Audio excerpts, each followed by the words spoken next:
again, my lovelies, and welcome back to the channel. There is nothing special happening recently, so why don't we just jump right into the video? Well, maybe you can go down into the link in the description and go give RogueDruid all the kudos they deserve for this masterpiece of a fanfiction. And if you like the way that I read, don't you smash that like button in the face and destroy the subscribe button to stay up to date whenever I post. With that, grab yourself some hydration, some snackation, sit back to get some relaxation, and let's hop into the video. This is post-recording Tilir for the trigger warnings of the day. We have depictions of a graphic death, gore, and depictions of a mental breakdown. That would be all for today. If any of those things trigger you, please click off the video and maybe listen to something more happy, like some of the crack one-shots that I made, like dress in drag and do the hula. If anything, if you do not mind, go ahead. Locked in Digital. Written by RogueDruid Icarios51. Read by Tilir. Chapter 10. Wall Glitching.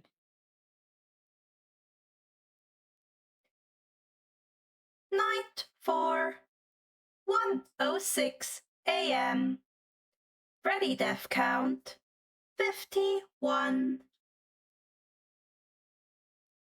Izuku knelt down and tied his shoes on, checking they were tight, the tall red and black boots gleaming in the flash. In the half-light of the office, behind him the phone rang before clicking on. Hello? Hello? Hey! Wow, day 4, I knew you could do it! Izuku breathed deep, blinking away a tear from his eye as he stood up, glancing at his pitch-black jeans and long-sleeve shirt in the dark. In the dark he would almost look invisible, and from a pocket he pulled his beanie and a black mask that would wrap around his face. Hey, listen, I may not be around to send you a message tomorrow. The echo of banging began to play behind the guy's voice as Izuku pulled the mask on.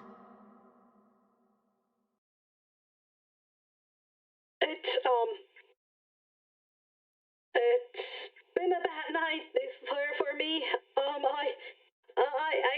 I'm kinda glad I recorded my messages for you, when I did. Izuku stood tall and let out a slow hissed exhale past his mask. 2 chimes echoed out, each one out of sync. One from the phone behind him and one from out in the pizzeria. You know? From the phone, a deep moan echoed. Oh no! Before the sound of the phone guy's death could play once more, Izuku reached out and tapped the button to end the recording. He felt sick. He felt like he had cracked and fractured. That things that made sense, things that were inherently Midoriya Izuku were tilted and misshapen. He had woken up only a few runs ago. The first time he had come into night 4, that recording. It had snapped him out of it, had dragged him back from the edge of his madness. What happened to being a hero? What happened to sacrifice, to joy and smiling as he saved people? Izuku tried to smile, but the face behind his mask wasn't one of joy. It was a snarl of hate. Alright, you fuckers! Izuku cracked his knuckles and braced, waiting as the screen on across the room showed his power drop drastically as loud thuds began to echo out from the doors. Time to change the rules. 20 minutes later, the doors failed, the power out, and the animatronics strode into the room. And Izuku was nowhere to be seen.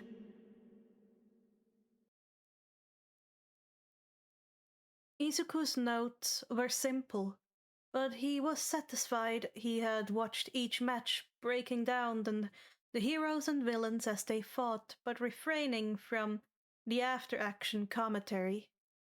Shoji was a tank of a hero with a surprisingly versatile mindset, enhanced senses to negate stealth, unorthodox fighting style to pin and grapple, and plenty of drive. Despite the far more cowardly companion he found himself with, a point to Mineta Minoru, however, was the sheer utility of his quirk. From sealing doors to lining windows and trapping hallways, the purple orbs he created had their use. As for the opponents of the two, Aoyama Yuga was flashy and direct, Izuku remembering his quirk encounter with the French descent teen earlier on in the entrance exam. The teen's quirk was powerful, but much like Mineta, Aoyama's mindset was a distraction, not a boon. His partner, however, was almost as well-rounded as Shoji seemed to be.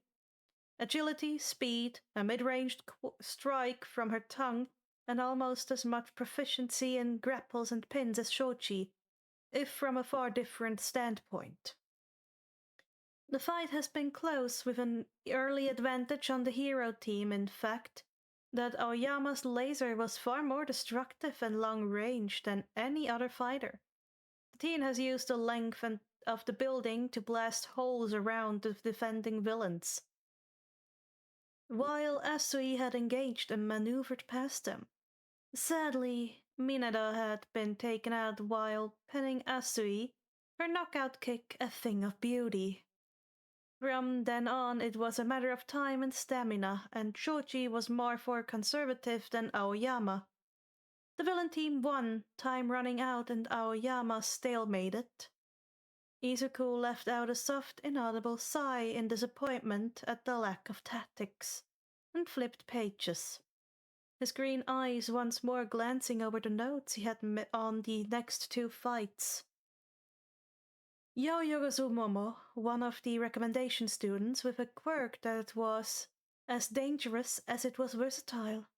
He had watched her generate a taser, flashbangs, and handcuffs as she went along, and that was when he was focusing on her gear. She could make nearly anything, as long as she understood the component parts of and atomic structure. The mere glance at what that written phrase made Izuku's hand twitch, and his finely honed scavenger senses tingle in joy. Weapons, armors, explosives, ammo, and even electronics. The engineer in him was screaming in desire almost as much as his scavenger was. He let loose a soft, almost inaudible hum into the fur collar of his cloak, glanced at his notes for the other three in that match. A censor and mid-range fighter in Jiro Kyoka, whose quirk he had noted was surprisingly dangerous on a physical level, considering she had slammed the metal tip through concrete. There was Sato and Zero, who was a strange combination of trap specialist and strength tank. Zero had lined the floor around the bomb with sticky web-like structures formed from his tape, and Sato had patrolled the lower floors leading up to the bomb. Sadly, it seemed that Shira's support gear was an effective armor bypassing attack, one he noted he needed a counter for. Perhaps a better set of earpieces? He circled the note before glancing at the results. Yaoyorosu and her gear had provided an easy solution to the tape. A simple magnesium flare shaped onto the end of a stab had let her burn and clear a way through, and Shiro had darted past her while she occupied Zero, allowing the first of the hero teams to score. The final match had been two familiar faces. Uraraka had spoken with him on and off since his first meeting with her, even texting him once or twice to ask about something. To be perfectly honest, the tall girl was polite and kind but seemed bubbly. A bit too exuberant. He enjoyed her presence, that faith and joyful enthusiasm bringing old memories to his thoughts. Beyond that, her quirk was interesting, reminding Izuku of the stasis mechanic of Dead Space and of his times playing in zero gravity and the shenanigans within. Her teammate Kirishima and his quirk also brought to mind plenty of memories. The sheer variety of a number of durable enemies he had faced, from the relentless androids and of distant and alien-infested Sevastopol station and to the armored tanks known as Big Daddies who roamed Rapture. Izuku was already sure that in a fight he could win. He knew from experience that armor and durability meant nothing if you understood how people's bodies worked, and how to abuse joints and make people break themselves. Ojiro, Mashiaro, and Kaminari Demki were a different story. Ojiro's skill and technique far outshone both his competitors and his teammates with a clear style and practiced motions. Izuku was fairly confident that if he had to fight the tailed teen, he could hold his own, but the teen's reach and flexibility were developed enough that he wouldn't be able to guarantee a win. But the other teen was a threat, the half if only for a single shot. Izuku's armor was insulated, his rubberized red boots working to help with that, but he knew that with enough current it would arc through the air, and judging by the way the blonde teen shot sparks and bolts of lightning out, Izuku was more than concerned about getting in close. The teen's overloaded state had made his mouth quirk into a smile for a second, but Izuku was well aware of how dangerous life currents could be. He's died to them a few times before. Shaking the thought away, he glanced down the metal and mentally reviewed that Uraraka and Kirishima had won, though he verified his mental note from the entrance exam that when Uraraka dispelled her stasis effect, the object regained mass, but kept momentum. Kirishima had gone through 3 walls like that. A tap of his fingers and he marked one last note, eyes trailing to his teacher and the hero he admired above all. All might. Old injury. When? Strain builds over time. Research villain fights where chest was injured. Look for recovery time period, likely 2 to 8 year time frame. He frowned and flipped the notebook closed, shifting to lean against the wall as Uraraka, Kirishima, and Ojiro helped escort a dazed-looking Kaminari back to the security office. He glanced at the bloodstains he could feel creeping up his arms and focused to keep his mind quiet. I need to get some peace and quiet soon, before I start doing something stupid. By now, a solid third of the class had been injured in some form, and aside from quick trips to the infirmary to deal with anything greater than some bruises, or the fact that Todoroki was currently in bed rest to deal with his quirk exhaustion, as the class that was not being held back gathered and began to chat and talk about things, Izuku shifted slightly, perched near the door frame and letting his casual fighting demeanor bleed away as he slowly began to rest once more. The interesting new information already filtering through his thoughts. reflexes and instincts assessing his classmates as they finished up their last class of the day. As he let his focus slip, as he let his mind drift from the task at hand, he realized he had miscalculated. He didn't need peace and quiet soon. He needed it now. A spike, minuscule from 36 beats per minute to 51, and his senses began to crawl with instincts and paranoia. He took a final deep breath and stepped out the door, hearing All Might dismissing the rest of the class, even as he preempted the hero. He doubted the hero would notice, and even if All Might did, then he would simply have to explain. He knew his condition, his insanity. And he knew when his grip on it started to slip. So with that in mind, he walked, footsteps silent and measured, from the curve of his spine to his arm placement, his posture carefully molded to be nonchalant and relaxed. He focused the ringing sounds of screams and moans and hissing, twisting, mad muttering all faintly on the edges of his hearing. He had pushed it. He had let himself wake up, let himself exist. Just a bit too much. The instincts, the memories. He knew he was insane. Knew that if he hadn't gotten in UA, that he'd be locked up in some psych ward or a prison. He saw the locker room ahead of him and bit his lip.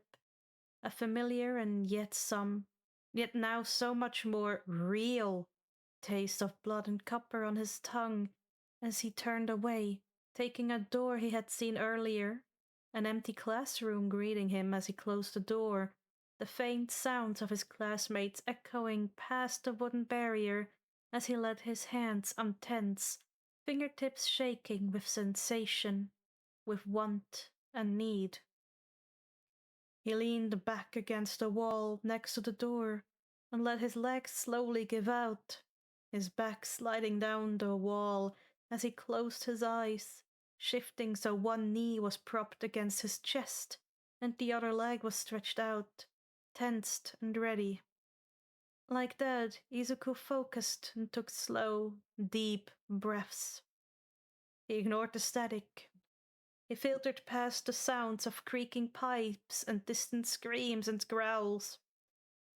He breathed deep and shoved his mouth into the fur color of his armor, letting the unique, musty scent of fake fur block out the taste of ash and the smell of death and rot.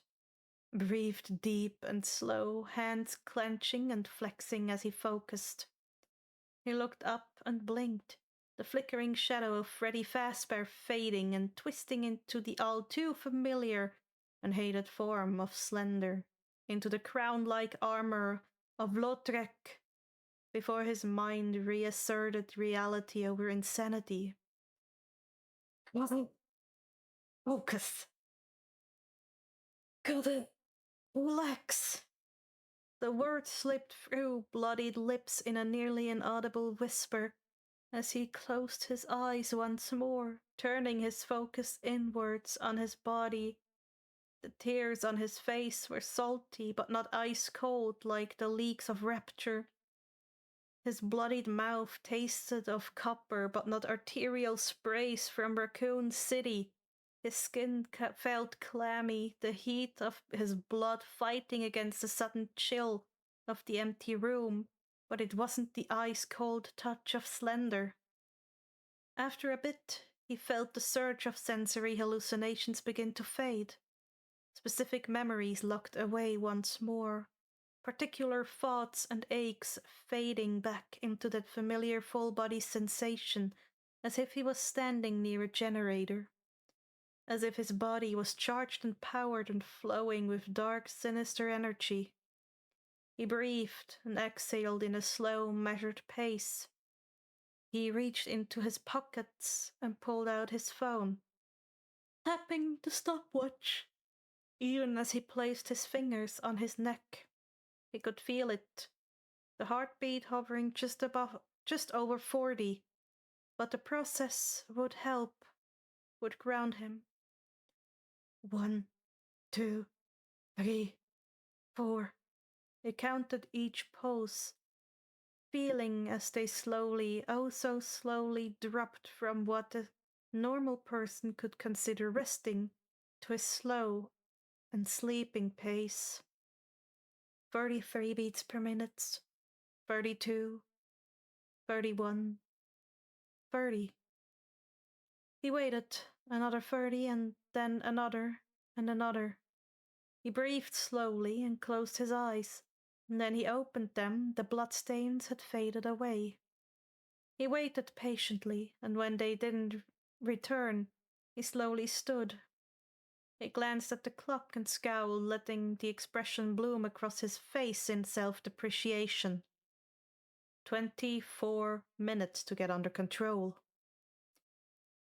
That's too long. He shoved away from the wall and turned and stepped through the door. Thankfully, heroics was the last class of the day, which meant he had plenty of time to go and change back into his uniform. Or, since it was the end of the day, he could change into something more casual. Nodding, he paced towards the locker rooms.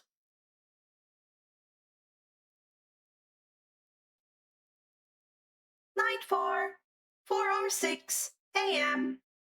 Ready, death count. 51. 4, 3, 2. On 1, Izuku slid the panel free, looking from the ceiling crawl space down and into the maintenance room. All the animatronics were still looking for him. Steady clunking and clicking metal echoing through the building. He doubted this would work again, considering how the animatronics seemed to learn and adapt to Izuku's actions, but now he had finally gotten a chance to check out this room. The other 4 or 5 times he had tried, he had ended up getting grabbed nearly instantly. Something about this room set off the robots like nothing else if they saw him get near. Reaching out, he slowly lowered himself from the rafters into the room, glancing around the room and trying not to flinch when empty mechanical spaces stood open and awaiting. He had died to them far too often. Glancing around, he froze. There, in the corner, a tall, cowboy-styled raccoon animatronic sat limp. Seeping from its joints, from its cracks and panels, was a dark, red crust. Even out and around it, a dark-stained pool of dried blood stretched along with a clear line where it had been dragged and discarded in the corner. In its hands, a black and blue cap, the white letters S-E and I-T-Y, clear past the bloodstained grip. Fuck! Izuku stood. Izuku let out a slow and silent sigh and creeped towards the animatronic, reaching out to slowly tilt the head up. There were dried and blood-stained blue eyes. Human eyes stared out blankly, preserved behind a glass surface, while hanging from the loose jaw, red and yellow teeth gleamed, cracked and broken from its mouth. Slowly, Izuku let the head drop and sighed in regret. He glanced down and blinked. He had another thing held in the other hand, almost posed. A high-quality flashlight with a cracked glass lens. Glancing around and listening to the still distant animatronic noises, Izuku slid the flashlight free and tucked it in his pocket before looking around the room once more. He carefully lifted and shifted piles of parts, looking for anything that would give him an, "Oh, this might just work." He reached down and pulled from under half a welded-up plate, a blue canister with a nozzle on top. He glanced at the side and felt his lips curl in a grin. He thumb-wiped the dust off the bright red and yellow warning label. "Warning! Extremely flammable! Fire explosion hazard. Keep blowtorch aimed away from flammable objects. Izuku glanced back and heard the approaching footsteps of one of the animatronics. Bunny, by the sound of it, and leapt off the counter and back into the ceiling, sliding the panel closed even as the mechanical rabbit stepped back into the room. In the rafter, Izuku eyed the torch in his hand before his eyes snapped up. I wonder, is the kitchen's gas line on?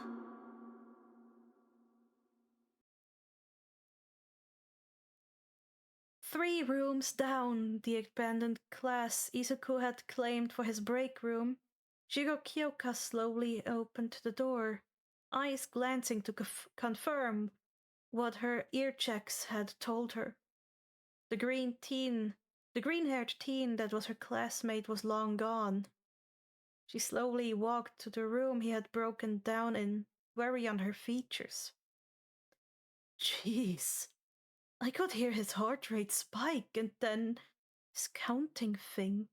But what triggered it?